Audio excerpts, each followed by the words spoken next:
খামারটা কিভাবে আগলাতে হয়। এটা 2021 নয়। এখানে যারা বসে আছেন এই দাদাটা 2021-এর আগে রাজনীতি করে, তো কিন্তু আমরা 2021-এর আগে সে অর্থে রাজনীতি করিনি। কি তুমি করতে নাকি গো? আপনি করতেন না? আমরা রাজনীতি কেউ করিনি। সেই সময় যদি আমরা ক্ষেতটাকে আগলাতে, ওই খামারটাকে আগলাতে পেরেছিলাম, ক্যানিং পূর্ব থেকে খামার থেকে চুরি হয়েছিল, তবে ওখানে শাহাবুদ্দিন সিরাজি ছিল, অত্যন্ত বিনয়ী শান্ত মাস্টার মশাই ছিল বলে ওখানে খামার থেকে কেড়ে নিয়েছে। আমি শাহাবুদ্দিনের মতো কিন্তু অত ভালো ছেলে নয়।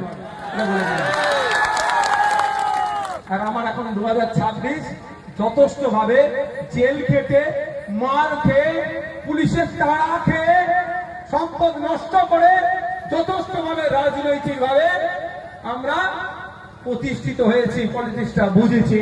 সুতরাং এখন ভাঙড়ের মানুষকে এতটুকু বলবো, বেশি বেশি করে খেতে আপনারা ফলান। আপনাদের এই ক্ষেত তৎকালীন মুখ্যমন্ত্রী বলেছিল এশিয়ার লার্জেস্ট এগ্রিকালচার জোন করতে হবে। ভাঙড়ে কৃষিজ ফসল খুব ভালো তৈরি হয়, সেই ভাঙড়ের ভোটটাও কিন্তু খুব ভালো এরকম ফলাতে হবে আপনাদেরকে। প্রস্তুত আছেন তো নাকি? প্রস্তুত আছে? হাত তুলে রাখেন তো। চোখে চোখে রেখে লড়াই হবে তো নাকি? চোখে চোখে লড়াই হবে নাকি? আগামী 29 এপ্রিল আসছে দিন,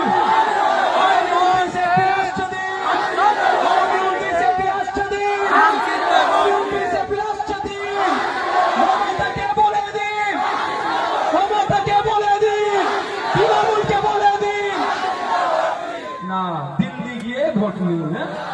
মমতাকে বলে দিন, মমতাকে বলে দিন, তৃণমূলকে বলে দিন, ক্রিমিনালকে বলে দিন। এখন আবার চোরকে চোর বলে রাগ হয়ে যাচ্ছে। 250 লোক কিনে রাস্তায় গড়াগড়ি করছে। আমার মনে হয় রাগটা কেন হয়েছে বলুন তো? ওকে সার্টিফিকেটটা কম দেওয়া হয়েছে বলে।